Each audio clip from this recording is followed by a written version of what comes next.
यानी काल भगवान अपने महाशिव रूप में रहकर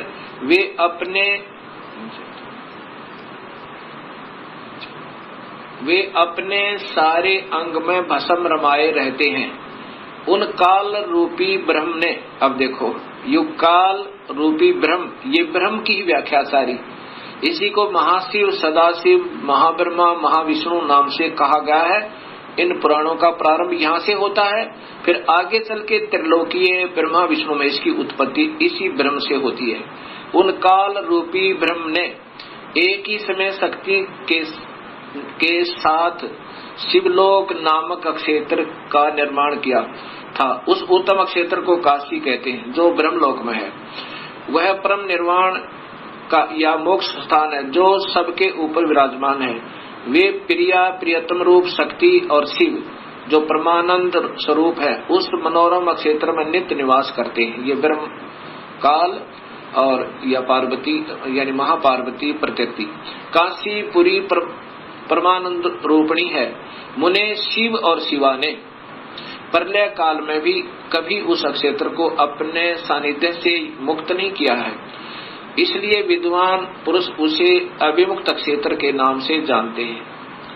उसमें इसलिए पिनाकधारी शिव ने पहले उसका नाम आनंद वन रखा था, उसके बाद वह अभिमुक्त नाम से प्रसिद्ध हुआ।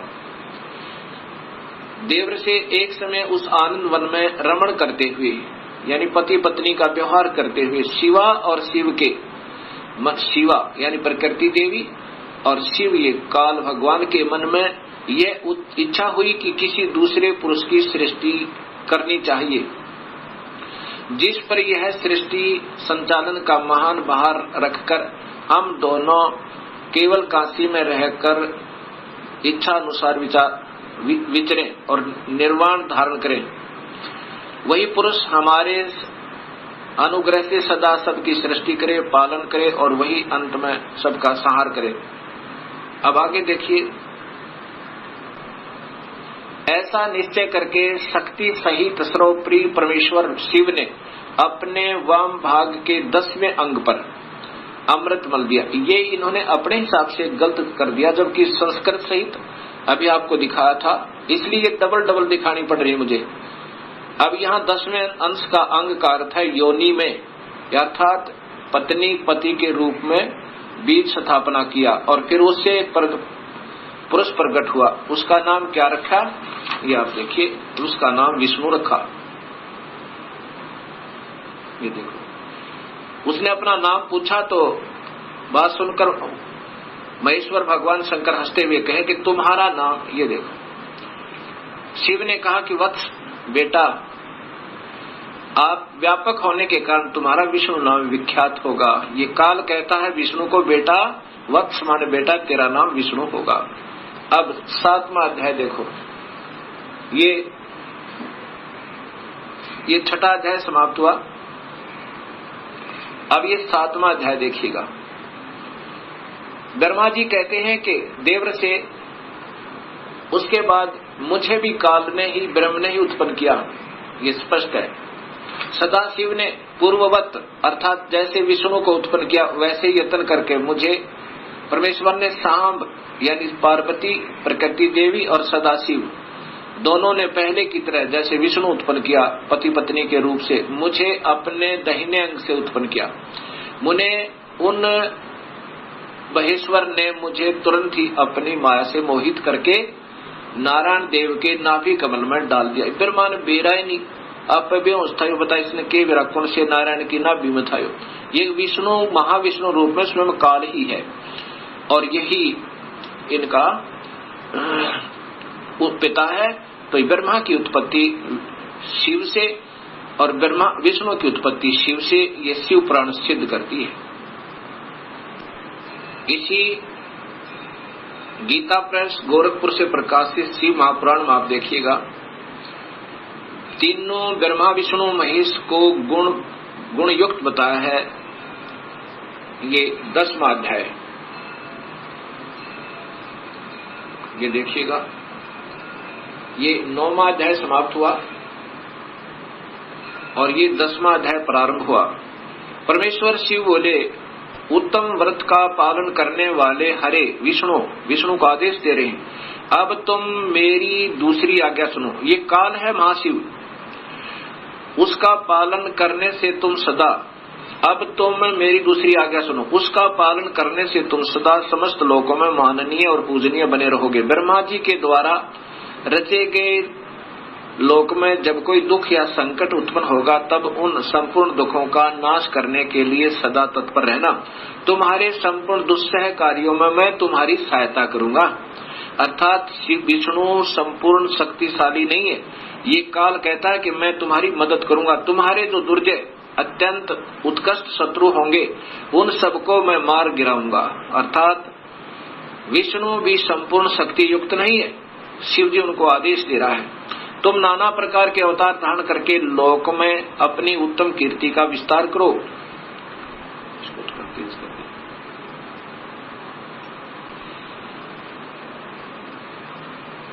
सबके उद्धार के लिए तत्पर हो। तुम रुद्र के ध्येय हो और रुद्र तुम्हारे ध्येय हैं। अर्थात तुम तीनों मिलकर काम करो। तुम में और रुद्र में कुछ भी अंतर नहीं है। अर्थात दो तो है ही है, एक रुद्र है एक विष्णु है। जो अब देखो रुद्र आ गया ना, शिव, ये शिव है और ये विष्णु है, जिसको दोनों का आदेश दिया है। जो मनुष्य रुद्र का रूप भक्त होकर तुम्हारी निंदा करेगा उसका सारा सद्गुण और उसका सारा पुण्य तत्काल भस्म हो जाएगा। पुरुषोत्तम विष्णु तुमसे द्वेष करने वाला मेरी इच्छा से ही, मतलब अब मैं आपको बताता हूं, मेरी आज्ञा से उसको नरक में गिरना पड़ेगा। अब 9वें अध्याय में फिर देखिएगा, ये 9वें अध्याय का यहां देखना।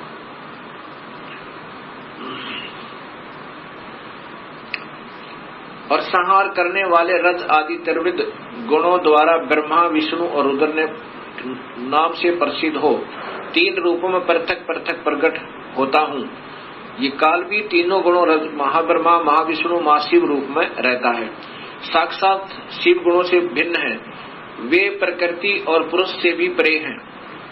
अद्वितीय नित्य अनंत पूर्ण निरंजन परब्रह्म परमात्मा है। ये काल तीनों लोकों का पालन करने वाले श्री हरि भीतर तमोगुण और बाहर सतोगुण धारण करते हैं। त्रिलोकी का संहार करने वाले रुद्र भीतर सतोगुण और बाहर से तमोगुण धारण करते हैं, तथा त्रिभुवन की सृष्टि करने वाले ब्रह्मा जी बाहर और भीतर से रजोगुण ही हैं। इस प्रकार ब्रह्मा विष्णु और रुद्र इन 3 देवताओं में गुण हैं। अब ध्यान से देखो, इस प्रकार ब्रह्मा विष्णु और रुद्र माने शिव, शंकर, ये त्रिलोकीय ब्रह्मा विष्णु महेश, इन तीनों देवताओं में गुण है। रजगुण ब्रह्मा है, सतगुण विष्णु है, तमगुण शिव जी। दिखा ना कि शिव ऊपर अंदर से तो सतगुण दिखा है भगवान जैसा, लेकिन वास्तव में उसका परम गुण तमोगुण है शिव का। अब इस प्रकार इन तीनों में गुण बताए हैं, रजगुण ब्रह्मा, सतगुण विष्णु, तमगुण शिव जी। ये तीनों देवताओं में गुण है। अब देखो चौथा कौन रह गया फिर वो, अब चौथा जो शिव की महिमा गाई जा रही है वो कौन है, वो काल है। और ये तीनों यह नारी लिखती है। अब इस प्रकार ये सब ज्ञान आपके समझ में आएगा। अब आपको दिखाता हूं देवी भागवत महापुराण संस्कृत सहित है मेरे पास, और साथ में फिर दिखाऊंगा ये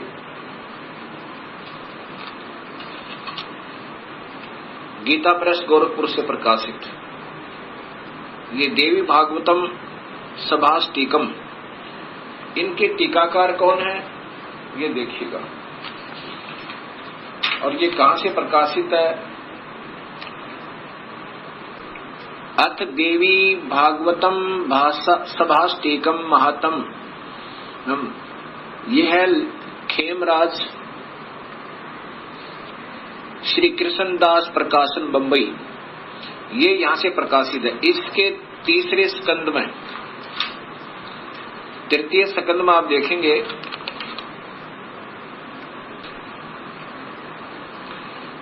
अथ श्री देवी भागवते भाषा टीका युक्त तृतीय स्कंद प्रारंभ थे। ये तीसरे स्कंद में अब ये दिखाना चाहता हूं कि स्वयं ब्रह्मा विष्णु महेश ये तीनों गुण युक्त हैं। यही तीनों गुण है। क्या लिखा है ये देखिए। शिव जी कह रहे हैं,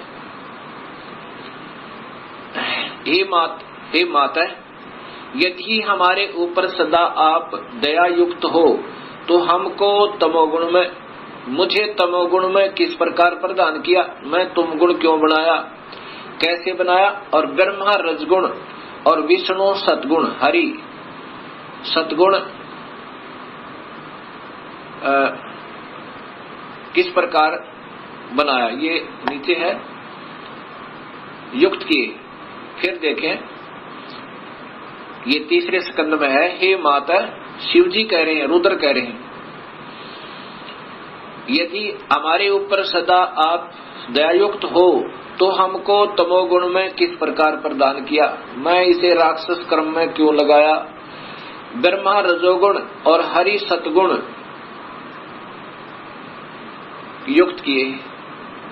अब बताओ, अब देखो तुम्हारे तीनों गुण सर्जन पालन संहार स्थित हैं। यही काल का जाल है और इस माया से इसको अपने पुत्रों को भी भ्रमित रखता है। अब देखिएगा ये देवी भागवत महापुराण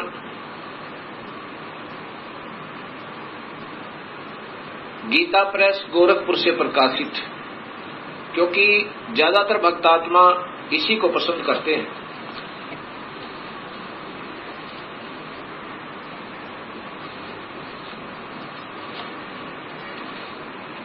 ये सचित्र मोटा टाइप श्री देवी भागवत केवल हिंदी, पहले संस्कृत सहित आपको दिखाई थी। अब ये देखना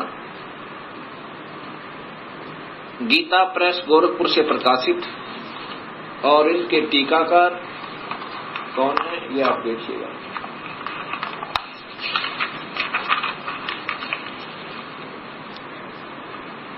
मोटा टाइप, और यहाँ हनुमान संपादक हनुमान प्रसाद पोदार चिमन लाल गोस्वामी, इसके तीसरे स्कंद में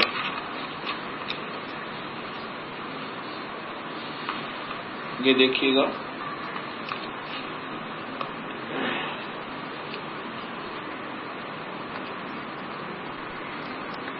देवी भागवत तीसरा स्कंद, इसमें जन्मेजय ने पूछा, भगवान आपने अम्बा यज्ञ द्वारा परम पवित्र नवरात्र व्रत करके उसके द्वारा देवी के आराधन करने की आज्ञा दी है, अतः वे कौन देवी हैं, कैसे और सब प्रकट हुई, उनके पधारने का क्या उद्देश्य है। अब ये जन्मेजय पूछ रहे व्यास जी से, और व्यास जी बता रहे हैं कि यही प्रश्न मेरे मन में आया था, मैंने नारद जी से पूछा था। तो नारद जी ने फिर बताया,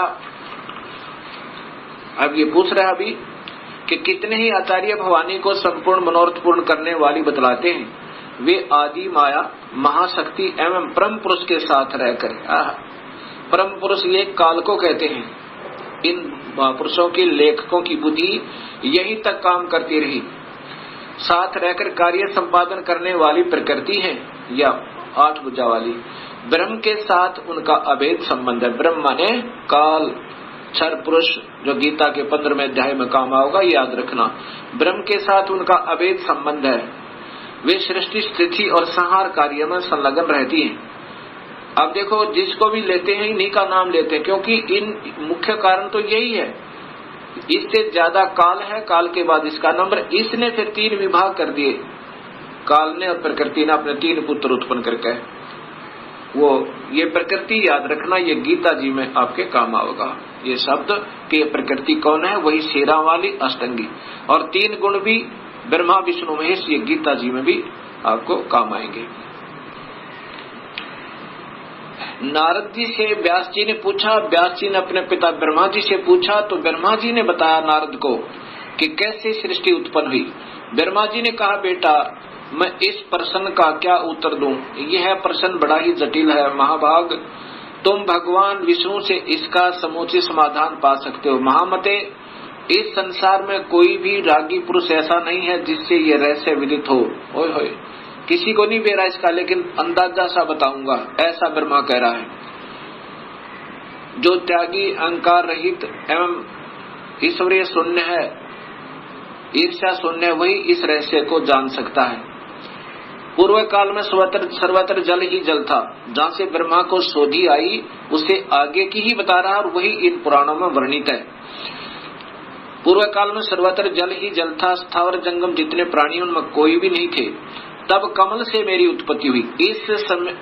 उस समय मुझे सूर्य, चंद्रमा, वृक्ष तथा पर्वत कोई भी दृष्टि गोचर नहीं हो रहे थे।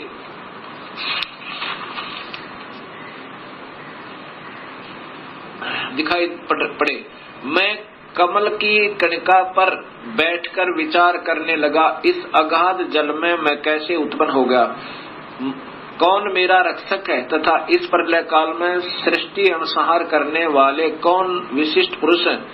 कहीं भी स्पष्ट रूप से भूमि भी नहीं दिखती जिस पर यह जल टिका हुआ है। यह कमल कैसे उत्पन्न हुआ? रूढ़ एवं यौगिक दोनों अर्थों में कोई इसका कारण होने ही चाहिए। यौगिक अर्थ होने पर इसका मूल कारण पतंग होता है, पंख। तो अब देखूं वह पंख है कहाँ है, वह इस मूल कारण, मतलब ये नीचे घूमता रहा, 1000 वर्ष तक पृथ्वी का अन्वेषण करता रहा, इस पर भी मुझे इस जल का कहीं और छोर नहीं मिला। इतने में आकाशवाणी हुई, तप करो तप करो। तब मैंने तपस्या प्रारंभ कर दी। ये ब्रह्मा बता रहा है। कमल पर बैठे ही 1000 वर्ष तक मैं तप करता रहा। फिर उसी समय सृष्टि करो, ऐसी आकाशवाणी सुनाई पड़ी। उसे सुनकर मैं बड़े आश्चर्य में पड़ गया। सोचा कि किसकी सृष्टि करूं अथवा मेरा क्या कर्तव्य है। उसी समय मधु और कैटब नाम के 2 भयंकर दानव आए। अब यहाँ देखना भक्तात्माओं, आए वे उस महावरण में मुझसे युद्ध करने की इच्छा प्रकट करने लगे। मैं उनसे भयभीत हो उठा। तब कमल का डंठल पकड़कर जल में उतरा। वहां मुझे एक परम अद्भुत पुरुष के दर्शन मिले। उनका श्री विग्रह मेघ के समान श्याम था। वे पीतम्बर पहने थे, 4 भुजाएं थी, शेष नाग की सैया पर सोए पड़े थे। सोए का मतलब बेहोश थे, अचेत थे विष्णु जी। उन जगत प्रभु के गले को वनमाला सुशोभित कर रही थी। शंख, चक्र, गदा, पद्म, इन 4 आयुधों से अनुपम शोभा पा रहे थे। ऐसे से भगवान विष्णु का मुझे दर्शन हुआ। वे योग निद्रा से वशीभूत होकर गाढ़ी नींद में सोए हुए थे। ये बेहोश कर रखे थे काल ने विष्णु जी को। उनकी अच्छा यहाँ देखना, मैंने उनका सत्वन किया देवी का। तब वे कल्याणमयी भगवती विष्णु के विग्रह से निकलकर, विष्णु के शरीर से निकलकर आकाश में विराजमान होगी। ये सभी प्रमाण शास्त्रों में पूर्व प्रमाणित हैं और विद्यमान है। स्पष्ट लिखा है कि ब्रह्मा को नहीं मालूम मैं कहां से उत्पन्न हुआ, तुक्के मार रहा है आगे के, वो कौन है, वो श्री हरि है, फलाना है। अब जो अपनी स्थिति ये बता रहा है कि मैं कमल के फूल पर सचेत हुआ, मुझे नहीं मालूम मैं कहां से आया। फिर मधु और कैटब नाम के 2 राक्षस आए। पहले 1000 वर्ष तक तो खोज की उस कमल के डंठल की, ये कहाँ टिका हुआ, कहीं नहीं पाया। अब अगर इस विष्णु के नाभि से कमल होता, विष्णु की नाभि से कमल नहीं था, वो विष्णु काल है, उसने अपनी नाभि से कमल बनाया हुआ था। और फिर इतने में मधु कैटब आए, उनके डर के मारा ये नीचे उतरा। आगे विष्णु अचेत पड़ा था शेष सैया पर, शेष नाग के ऊपर बेहोश पड़े थे। उसमें से एक शक्ति निकली और उसके बाद ये होश में आया। और फिर मधु कैटब के साथ इनका युद्ध हुआ। 5000 वर्ष तक तो ये लड़ते रहे और मधु कैटब को नहीं मार पाए। जब योग निद्रा भगवान विष्णु के शरीर से अलग होकर, योग निद्रा के ये तो बेहोशी शक्ति एक इनके अंदर डाल रखी थी। आकाश में विराजने लगी, तब तुरंत ही श्रीहरि उठ बैठे, ये विष्णु जी उठ बैठे। उन्होंने मधु और कैटभ के साथ 5000 वर्ष तक बड़ी घमासान लड़ाई हुई। तब वे दैत्य मरे। कैसे मरे? पहले देवी के कटाक्ष से मधु और कैटभ मोहित हो गए थे। उसके बाद भगवान विष्णु ने गोद में लिटाकर उन्हें प्राणों से रहित कर दिया। नीचे लगा करो। अब वहां पर मैं और भगवान विष्णु दो थे, वही रुद्र भी प्रकट हो गए। ये देख लो, वही ये रुद्र अर्थात ये त्रिलोकीय शिव भी आ गया। हम तीनों को भक्ति अध्याशक्ति के दर्शन हुए। उन्हें देखकर मन मुग्ध हो गया, उनकी उत्तम स्तुति की। तब वे आदि शक्ति हम लोगों से कहने लगी। देवी ने कहा, ब्रह्मा विष्णु और महेश्वर, ये रुद्र को महेश्वर भी कहा, ये ध्यान से देखना। तुम भली भांति सावधान होकर अपने अपने कार्य में संलग्न हो जाओ। सृष्टि, स्थिति और संहार ये तुम्हारे कार्य हैं। इन महान पराक्रमी दैत्यों का निधन हो जाने पर अब तुम्हें अपना स्थान बनाकर शांतिपूर्वक निवास करना चाहिए। अब क्या बोलते हैं? ब्रह्मा जी कहते हैं कि भगवती अध्यास शक्ति की यह वाणी बड़ी मधुर, सुंदर और सुखप्रद थी। हमने वह स्पष्ट सुनी। हम लोगों ने उनसे कहा, माता, अब माता कह रही है, हम किस प्रकार इन प्रजाओं के सर्जन आदि कार्य करने में सफल हों।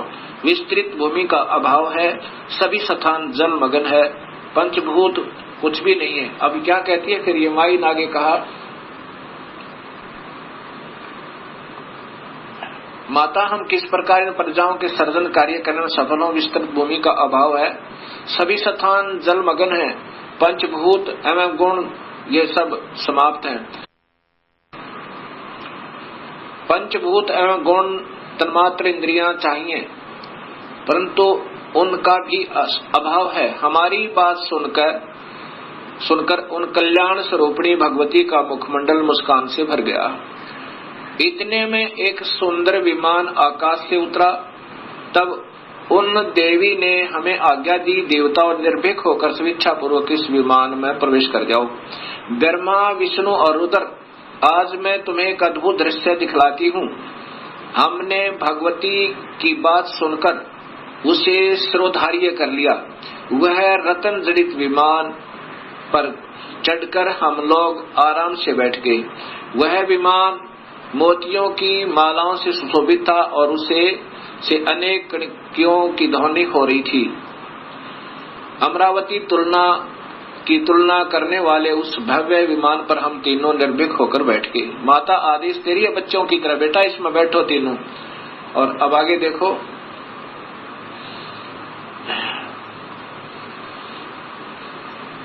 हम तीनों देवताओं को उस पर बैठे देखकर देवी ने हमसे सामर्थ्य से विमान को आकाश में, अपने सामर्थ्य से विमान को, अपनी शक्ति थे, इन देवताओं के बस की बात नहीं थी विमान को आगे चलाना। देवी ने अपने सामर्थ्य से विमान को आकाश में उड़ा दिया। ब्रह्मा जी कहते हैं कि मन के समान तीव्र गति से चलने वाला वह विमान जिस अपरिचित स्थान पर गया, वहां संपूर्ण फलों से लदे हुए अनेक सुंदर वृक्ष थे। किलकों की कला की काकली उन वृक्षों की शोभा बढ़ा रही थी। और नीचे देखो, वहां पर ये क्या था? ये कौन था? ये स्वर्ग था।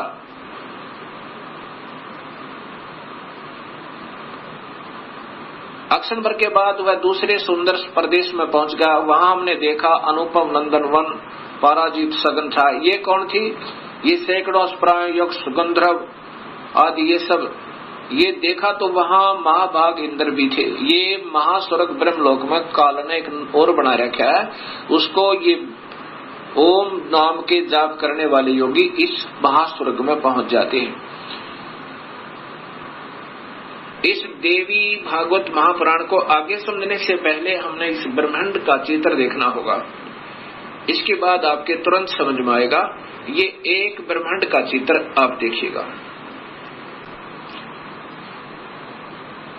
ये स्थान है ब्रह्मलोक। ये जो स्थान है ये ब्रह्मलोक कहलाता है।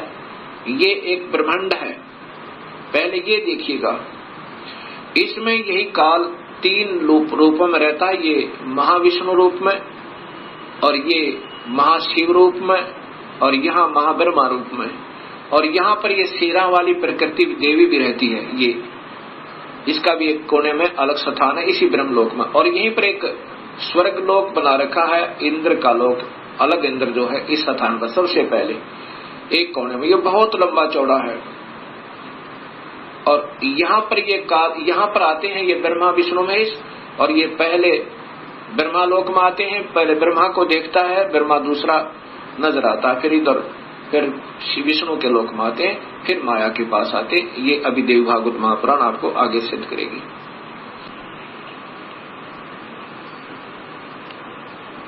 असीम कृपा प्रभु की हुई है भक्तात्माओं अपने ऊपर कि ये शास्त्रों में छुपी हुई सच्चाई समाज के सामने आ रही है,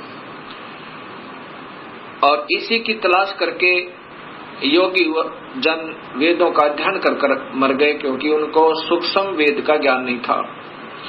और सूक्ष्म वेद के ज्ञान बिना ये बात समझ में नहीं आ सकती। ये स्वयं कबीर परमेश्वर ने ही स्वयं आकर अपनी वाणी, साधारण वाणी के द्वारा सरल भाषा में इस वेदों का भी और गीता जी का एक सत्य ज्ञान दिया था। लेकिन वो साधारण भाषा होने के कारण हम उसको यकीन नहीं कर पाए उन पर। अब इंद्र महास्वर्ग से आगे, यानी इंद्र के लोक से आगे ब्रह्म लोक की तरफ प्रस्थान किया।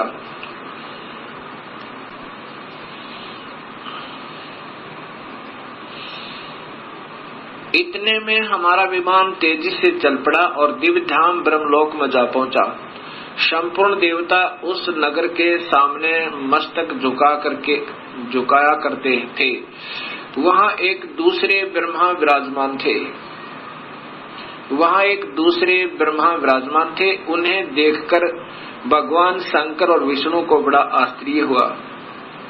अब यहाँ देखना है कि दूसरा ब्रह्मा भी विराजमान थे वहां पर, और ये दास सिद्ध करना चाहता है आपको कि वो कौन है, आगे देखिएगा। इतने में मन के समान तीव्र गति से वह विमान तुरंत वहां से चल पड़ा और कैलाश के सुर में शिखर पर पहुंचा। वहां क्या देखा कि हमने विमान के पहुंचते एक भव्य भवन से त्रिनेत्र धारी भगवान शंकर निकले। एक शंकर और निकला, वे नंदी वृषभ पर बैठे थे। उनके 5 मुख थे और 10 भुजाएं थी। मस्तक पर चंद्रमा आदि थे। उसके बाद आगे देखो,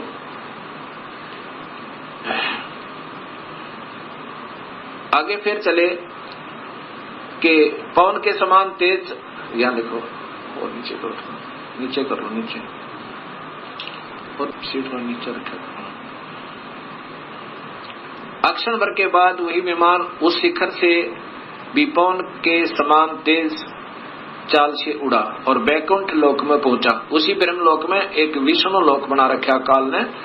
ये देखो नीचे कि वहां पर कमल लोचन श्री हरि विराजमान थे। कमल लोचन श्री हरि विराजमान थे, अर्थात एक विष्णु और वहां पर था। अब ये तीनों देवता विमान में बैठे हुए जा रहे हैं और दूर से देख रहे हैं, एक ब्रह्मा और है, एक विष्णु और है, एक शिव और है। उसके बाद कहते हैं कि ब्रह्मा जी बता रहे हैं कि हमारा विमान बहुत तेज गति से चला और कहां पहुंचा, जहां पर एक बहुत सुंदर औरत बैठी थी। और उसको देख करके हमने सोचा कि ये कौन है, ये देवी कौन है।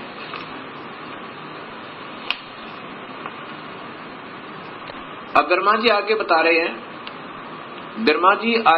कि इतने में पवन से बातें करता हुआ वह विमान तुरंत उड़ गया। आगे अमृत के समान मीठे जल वाला समुद्र मिला। उसमें फिर आगे चलिए, उसमें एक मनोहर द्वीप था और वहां पर नीचे यहाँ देखिएगा एक मंगल में मनोहर पलंग बिछा था, उस पलंग में सुंदर रतन जड़े थे। और वहां कौन थे, ये देखिए नीचे, उस पे एक औरत बैठी थी। वह ऐसी प्रभावपूर्ण देवी थी मानो करोड़ों बिजलियां एक साथ चमक रही हो। अत्यंत सुंदर मुख था, लाल दांत और करोड़ों लक्ष्मियों से भी अधिक वह सुंदर थी। अब वैसी सुंदरी स्त्री को मैंने कभी नहीं देखा था। पास में अनेकों साधक बैठकर हरियम इस मंत्र का जाप कर रहे थे। अब ये मंत्र हैं जो हम देते हैं, ये वास्तव में 5 मंत्र हैं अलग से, यहां देखना। उसके हजारों नेत्र, हजारों हाथ, हजारों मुख आदि आदि। हम आपस में कहने लगे, यह सुंदरी कौन है। हम आपस में वहीं ठहरे रहे और आपस में कहने लगे कि ये सुंदरी कौन है, इसका क्या नाम है। हम इसके विषय में बिल्कुल अनभिज्ञ हैं। अपनी माँ के बारे में भी तीनों देवताओं को नहीं मालूम। दूर से देखने पर भी कितनी सुंदर प्रतीत हो रही है। यहाँ देखना आगे फिर। तब भगवान विष्णु ने, ये देखो, नारद यों संदेहग्रस्त होकर, हम लोग वहां रुके रहे विमान से उतर कर। तब भगवान विष्णु ने उस चारों सिहिनी भगवती को देखकर विवेक पूर्वक निश्चय कर लिया कि ये भगवती जगदम्बिका है, वो प्रकृति है, ये हमारी माँ है। तब उन्होंने कहा कि ये ही भगवती हम सबकी आदि कारण अर्थात माता है। महाविद्या और महामाया इन्हीं के नाम है। ये पूर्ण प्रकृति है। ये देख लो, ये प्रकृति इनकी ब्रह्मा विष्णु महेश की माँ है। और यहाँ स्वयं बताते हैं, ये भगवान विष्णु कह रहे हैं कि मैंने जब देखा था, मैं छोटा सा था, परलय वर्ण में मुझे दर्शन हुए थे इस देवी के। उस समय मैं छोटा सा था। ये वही संपूर्ण संसार की कारण है, ये वही देवंगना है जिनके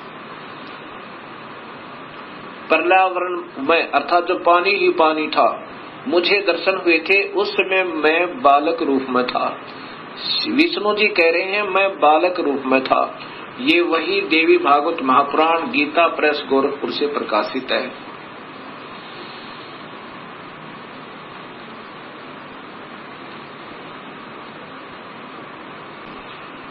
भक्तात्मा, अभी तक हमारे अधूरे गुरु, जब हम उनसे प्रश्न किया करते थे कि ब्रह्मा विष्णु महेश के माता पिता कौन है, वो कहा करते ये तो अजर हैं, अमर हैं, इनके कोई माता पिता नहीं है, ये तो अजन्मा है। और ये स्वयं देवी भागवत महापुराण में स्वीकार करते हैं कि हम तो जन्म मरण में हैं। मैं ब्रह्मा विष्णु और रुद्र, हम तो जन्म मरण में हैं, तुम ही नित्य हो, तुम ही अविनाशी हो, हम अविनाशी नहीं है। अब देखिएगा आपके सामने से प्रकाशित तीसरा स्कंद ही चल रहा है। यहाँ ये चल रहा है तीसरा स्कंद। अब ये पढ़ते पढ़ते हमारे यहाँ पर, तुम शुद्ध स्वरूपा हो, ये संसार तुम्हारे से ही उत्सित हो रहा है। मैं ब्रह्मा और शंकर, विष्णु स्वयं कह रहा है, मैं ब्रह्मा और शंकर हम सभी तुम्हारी कृपा से विद्यमान हैं। हमारा आविर्भाव और तिरोभाव हुआ करता है। आविर्भाव माने जन्म और तिरोभाव माने मृत्यु। हम तो मृत्यु और जन्म में हैं, ये ध्यान से देखो। और केवल तुम ही नेता हो, जगत जननी हो, प्रकृति और सनातनी देवी हो। ये फिर देखना भक्तात्माओं, विष्णु जी कह रहे हैं मैं विष्णु, ब्रह्मा और शंकर हम सभी तुम्हारी कृपा से विद्यमान हैं। हमारा आविर्भाव और तिरोभाव हुआ करता है। आविर्भाव माने जन्म, तिरोभाव माने मृत्यु। केवल तुम ही नेता हो, जगत जननी हो, प्रकृति और सनातनी देवी हो। ये प्रकृति शब्द आपको गीता में काम आएगा, जब ये दास आपको बताएगा कि ब्रह्म और प्रकृति से तीनों गुणों की उत्पत्ति हुई। ब्रह्मा विष्णु महेश की, रजगुण ब्रह्मा, सदगुण विष्णु, तमगुण शिव जी की। ये वही देवी भागवत महापुराण है, गीता प्रेस गोरखपुर से प्रकाशित। यहाँ देखो, श्री भगवान शंकर बोले, देवी यदि महाभाग विष्णु तुम्ही से प्रकट हुए हैं तो उनके बाद उत्पन्न होने वाले ब्रह्मा भी तुम्हारे ही बालक हुए, और फिर मैं तमोगुणी लीला करने वाला शंकर भी तुम्हारी संतान हुआ। अब दोनों बात सिद्ध होगी भगवत का आत्मा हो। विष्णु भी प्रकृति से उत्पन्न हुआ, ब्रह्मा भी, और शिव ये तमोगुण शिव। अब वहां देखना, रजगुण ब्रह्मा, सदगुण विष्णु, तमगुण शिव जी बताएगा दास आपको। मैं तमोगुण लीला करने वाला शंकर भी तुम्हारी संतान हुआ, अर्थात मुझे भी उत्पन्न करने वाली तुम ही हो। अब ये ध्यान से पढ़ो भक्तात्मा, ये वही देवी भागवत महापुराण गीता प्रेस गोरखपुर से प्रकाशित।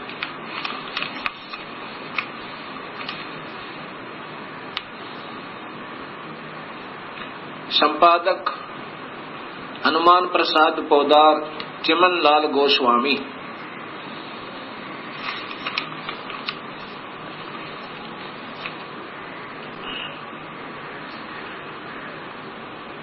अब आपके सामने ये स्पष्ट हुआ कि ये प्रकृति देवी और ये ब्रह्म काल, इन्हीं से ब्रह्मा विष्णु और शिव की उत्पत्ति हुई। और जिनको हम अजर और अमर कहा करते थे, वो हमारे ही शास्त्रों में प्रमाणित है कि ये अनित्य है, ये तो नाशवान और जन्म और मरण के अंदर है। अब इन बातों का ज्ञान होने से ही हमें स्पष्ट ज्ञान होगा कि पूर्ण परमात्मा कौन है। अब उसके बाद क्या होता है, काल ने, ब्रह्म ने कहा था कि जब ये बच्चे सियाने हो जाएं, इन तीनों को सागर मंथन पर भेज देना और वहां पर जो वस्तु निकले इनको देना। सबसे पहले अब देवी ने क्या किया कि तुम तीनों अब विमान पर बैठो और जाओ अपने अपने स्थान पर, ये विमान तुम्हें वहां छोड़ देगा।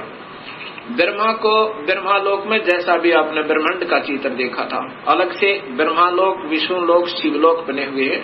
इस ब्रह्मांड में ये पहले ही रचित हैं और इनको ऐसे ही एक बहुत लंबे चौड़े समुद्र पर, जल के समुद्र पर, वहां अपनी शक्ति से रखा हुआ था। किनको? ब्रह्मा विष्णु महेश को। तब ये तीनों अपने अपने लोक में पहुंचे। फिर आदेश हुआ प्रकृति देवी का कि तुम तीनों अब सागर मंथन करो। तीनों ने मिलकर सागर मंथन किया। इस ब्रह्म भगवान ने, काल भगवान ने पहले ही समुद्र के अंदर एक कूर्म का रूप धारण करके अपने ऊपर सुमेरु पर्वत को टिका लिया और उसमें इन जाकर तीनों ने शेष नाग के उसे रस्से थे उसका मंथन किया, ऐसे जैसे पहले पुराने समय में दूध रिड़कते थे ऐसे। उसमें से वेद निकले। वेदों को ब्रह्मा ने पढ़ा और वेदों में पाया कि पूर्ण परमात्मा कोई और है जिसने सृष्टि रची हुई है, वही जग का करता है, उसकी उपासना करनी चाहिए, वो आकार में है। उससे पहले ये तीनों बालक अपनी माँ से पूछा करते थे कि माँ हमारा पिता कौन है। तब ये प्रकृति देवी कहा करती थी कि तुम्हारा कोई पिता नहीं, कोई तुम्हारी माँ नहीं, मैं ही तुम्हारा पिता और मैं ही तुम्हारी माँ हूँ। क्योंकि काल भगवान ने, ब्रह्म ने, उस महाब्रह्मा, महाविष्णु, महाशिव रूप में रहने वाले उस गुप्त काल ने प्रकृति देवी को सख्त आदेश दिए थे कि मेरा भेद मत बताना, और बता भी देगी तो मैं किसी भी योग विधि से, किसी वेद विधि से नहीं प्राप्त हो सकता। मैं किसी को आकार रूप में कभी दर्शन नहीं दूंगा, अपने वास्तविक स्वरूप में कभी दर्शन नहीं दूंगा, अर्थात मेरे लोक में ये कोई नहीं आ सकता। तो प्रकृति देवी इसलिए कहा करती थी कि बेटा तुम्हारा कोई बाप नहीं, कोई माँ नहीं, मैं ही तुम्हारा पिता, मैं ही तुम्हारी माँ हूँ। जब ब्रह्मा ने पढ़ा कि वेदों में लिखा है कि परमात्मा कोई और है, सृष्टि रचनहार, और उसको पाया जा सकता है ओम नाम के जाप से। ऐसा उसने सोचा कि ओम का नाम लिखा है और ध्यान लगाऊंगा, मेडिटेशन को अधिक करूंगा, प्रभु प्राप्ति होगी। तब ब्रह्मा ने कहा कि माँ आप कहा करती थी कि हमारा कोई पिता नहीं, वेदों में लिखा है कि परमात्मा आकार में है और वही पूर्ण परमात्मा ही सारी सृष्टि का रचनहार है। उसके पाने का ओ मंत्र भी लिखा है, यही मंत्र है जो उसको पाने का, ऐसा ही होगा। ऐसा विचार करके ब्रह्मा ने कहा कि मैं पिता के दर्शन करूंगा। माई ने कहा कि बेटा वो तुम्हें कभी दर्शन नहीं देगा तुम्हारा पिता। ब्रह्मा ने कहा कि माँ अब आपकी बातों पर विश्वास नहीं होता, मैं पिता की तलाश करूंगा, अर्थात परमेश्वर को ढूंढूंगा। माई ने कहा कि यदि तुम्हें पिता नहीं मिला तो क्या करेगा? ब्रह्मा ने कहा कि मैं फिर वापस नहीं आऊंगा, दर्शन ही दूंगा आपको। ऐसा सोचकर, ऐसा कहकर ब्रह्मा वहां से चल पड़ा। एकांत स्थान पर जाकर 4 युग तक मेडिटेशन किया, ध्यान किया, ओम नाम का जाप किया। प्रभु प्राप्ति नहीं हुई। अब शर्मिंदा वापस नहीं आ रहा है। तब आकाशवाणी काल ने की प्रकृति देवी को कि सृष्टि प्रारंभ करो, जीवों की उत्पत्ति करो। तब प्रकृति देवी ने कहा कि तेरा जेठा बेटा, ज्येष्ठ पुत्र ब्रह्मा आपकी तलाश में हट करके गया हुआ है। तब निरंजन ने कहा कि मैं कभी किसी को किसी भी वेद विधि वर्णित विधि से कोई दर्शन नहीं दूंगा, मेरी प्राप्ति नहीं हो सकती, उसको वापस बुलाओ। तब प्रकृति देवी ने अपनी शब्द शक्ति से एक लड़की उत्पन्न की, उसका नाम गायत्री रखा और कहा बेटी जा ब्रह्मा को समाधि से उठा कर ला, उसको कहना कि तेरे बिना सृष्टि रचना अधूरी है और आप वापस चलिए। अब वो गायत्री देवी जब वहां पहुंची ब्रह्मा के पास, ब्रह्मा के चरण छुए, ब्रह्मा का ध्यान भंग हुआ। तब उसने देखा कि सामने एक लड़की खड़ी है।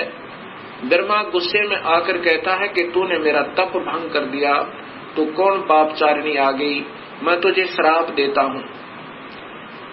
तब उस गायत्री ने कहा कि पहले मेरी बात सुन लो और फिर मेरा दोष हो तो मुझे श्राप देना। मुझे माँ ने भेजा है आपको लिवा लाने के लिए, आपके बिना सृष्टि रचना प्रारंभ नहीं हो रही, जीवों की उत्पत्ति नहीं हो रही और आप वापस चलिए। तब ब्रह्मा जी ने कहा कि गायत्री कैसे चलूं मैं माँ के पास, मुझे शर्म लगती है, पिता के दर्शन हुए नहीं और मैं कहकर आया था कि माँ यदि पिता के दर्शन नहीं हुए तो मैं वापस नहीं आऊंगा, दर्शन नहीं दूंगा। ब्रह्मा ने कहा गायत्री से कि यदि तू मेरी झूठी गवाही देवे तो मैं चलूं कि पिता के दर्शन अर्थात प्रभु की प्राप्ति हो गई। गायत्री ने कहा कि एक और गवाह तैयार करते हैं। गायत्री ने अपनी सब शक्ति से एक और लड़की उत्पन्न की, उसका नाम पहपवती रखा। दोनों ने ब्रह्मा की झूठी गवाही देने की स्वीकृति दे दी। तीनों के तीनों माता के पास, प्रकृति देवी के पास आ गए। प्रकृति देवी ने पूछा कि ब्रह्मा तुझे पिता के दर्शन हुए? ब्रह्मा ने कहा हाँ माँ मुझे पिता के दर्शन हुए।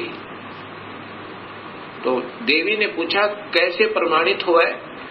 ब्रह्मा ने कहा कि दोनों से पूछ लो, इनके सामने मुझे दर्शन देकर के पिताजी गए हैं। तब उन दोनों से पूछा, प्रकृति देवी ने, गायत्री और पहपवती ने स्वीकृति दी और कहा कि हाँ हमारे सामने ब्रह्मा को दर्शन दिए, पिता ने दर्शन दिए, बड़ा तेजो में शरीर था, ऐसे तुक्के मारे।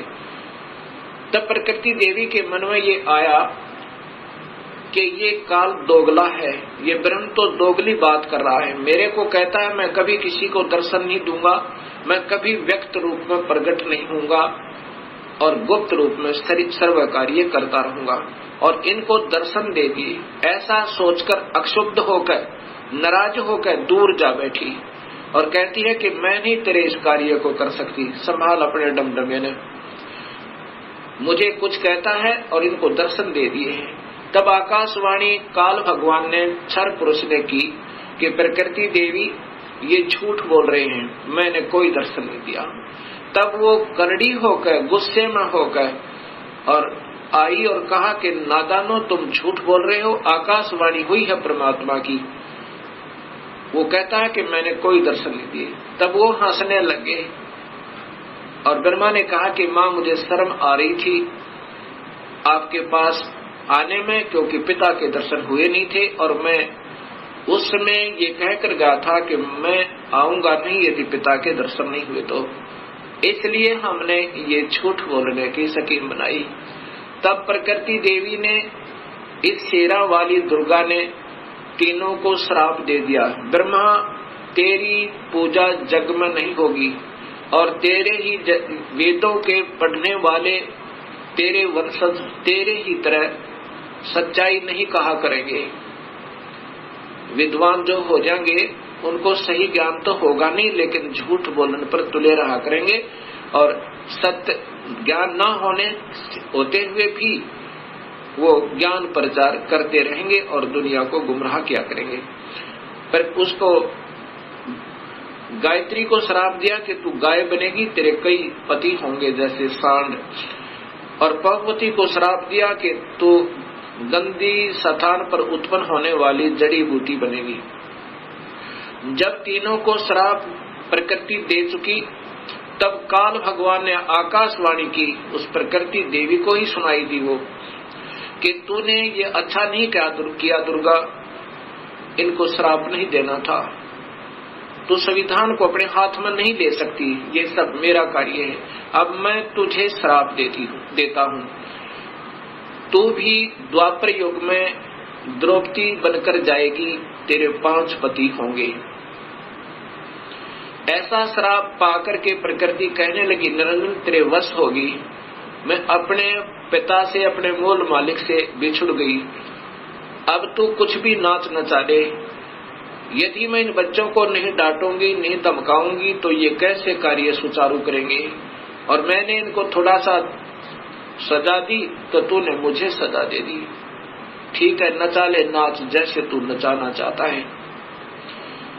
उसके बाद प्रकृति देवी विष्णु के पास गई, विष्णु के लोक में विष्णु से कहा कि बेटा तू भी अपने पिता की खोज कर ले,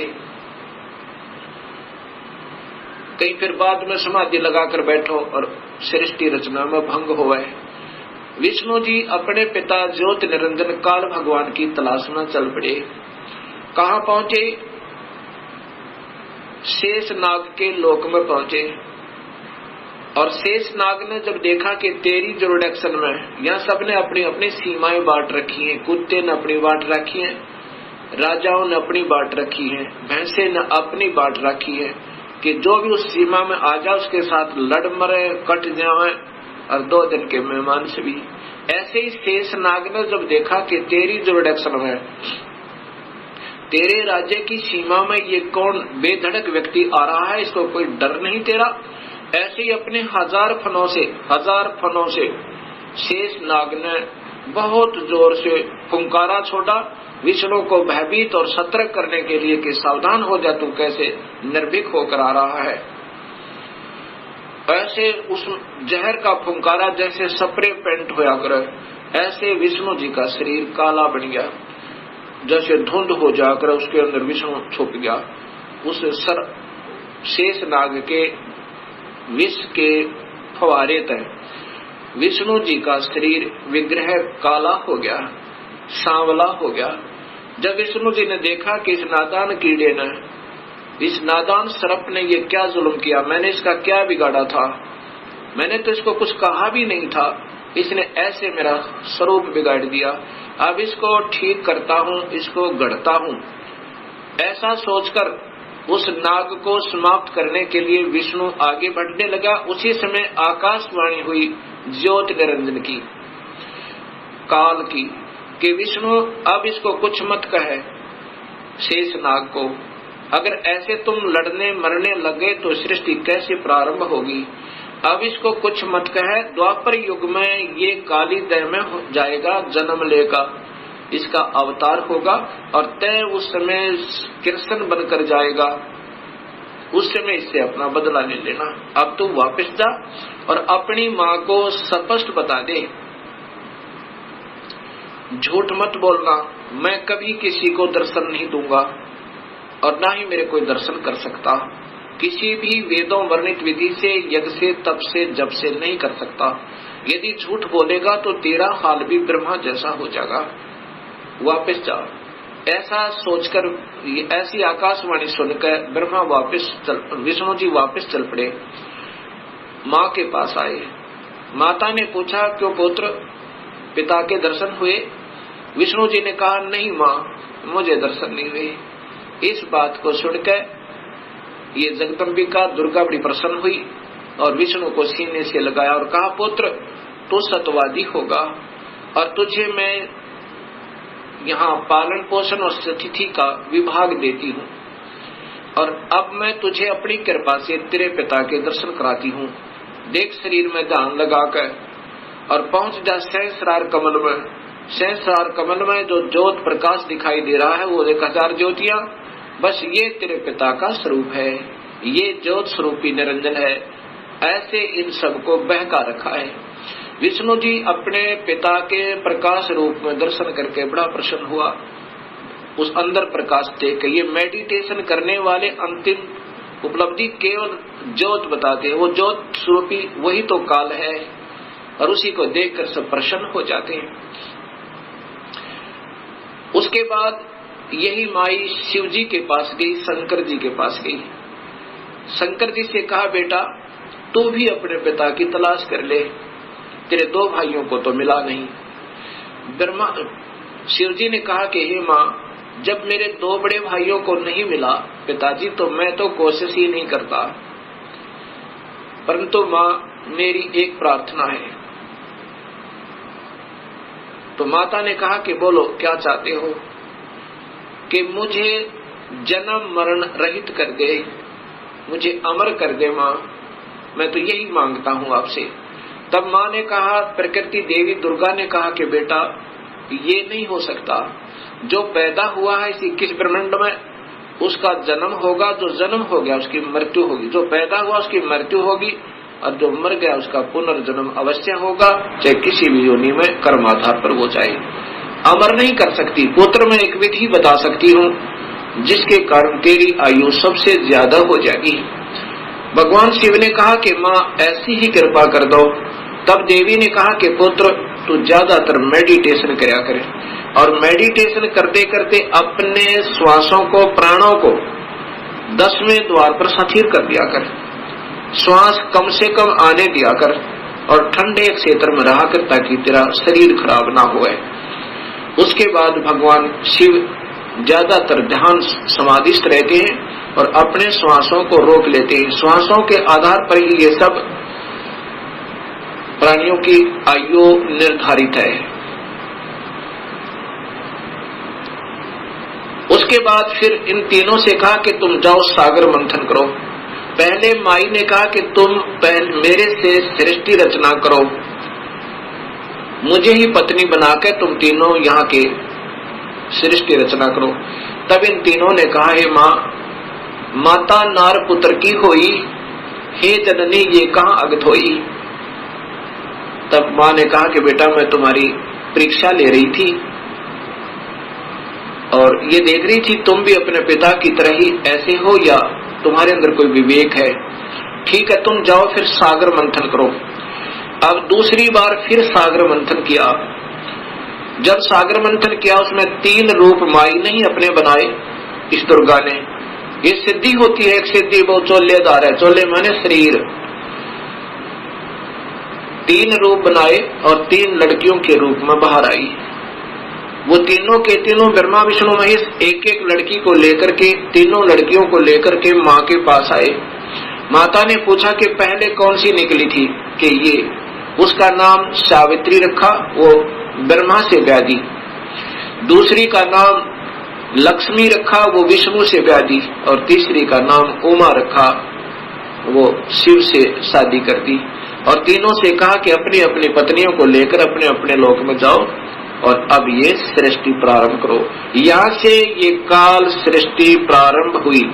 अब इसी का प्रमाण आपको देवी भागवत महापुराण में देता हूं, तीनों की शादी का। अब देखिएगा, ये देवी, वही देवी भागवत महापुराण गीता प्रेस गोरखपुर से प्रकाशित।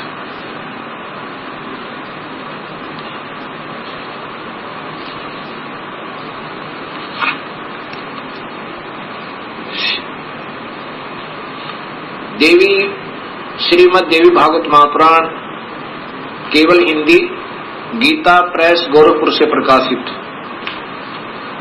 और इसी का वही तीसरा स्कंद चल रहा है। इसमें देखिएगा यहाँ पर, इस प्रकार मुझसे आज्ञा देकर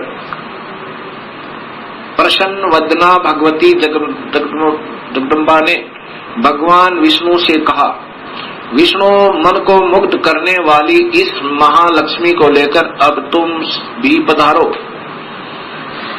महालक्ष्मी से ब्याह कर दिया, प्रधानता रहेगी, सतोगुण रजगुण गौण रहेंगे, ये गुप्त रहेंगे, वास्तव में तो तमोगुण है। अच्छा, फिर आगे देखना, यहाँ फिर कहा ब्रह्मा जी बोले, कहते हैं कि इस प्रकार कहकर भगवती जगदम्बिका ने हमें विदा कर दिया। उन्होंने शुद्ध आचार वाली शक्तियों में से भगवान विष्णु के लिए महालक्ष्मी को, शंकर के लिए महाकाली को, मेरे लिए महासरस्वती अर्थात सावित्री को पत्नी बनाने की आज्ञा दे दी। अब तीनों का ब्याह कर दिया। दूसरे स्थानों पर हम तीनों की पुरुष रूप से प्रतिष्ठा हुई, ये फिर हम भगवान बन गए तीन लोग के। अब ये ऐसे काल सृष्टि प्रारंभ हुई। अब इसी का प्रमाण आपको गीता जी में देता हूं। गीता जी के अंदर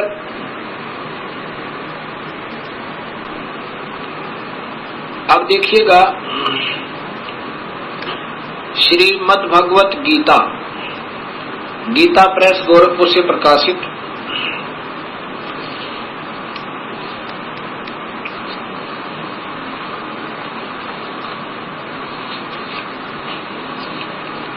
इसके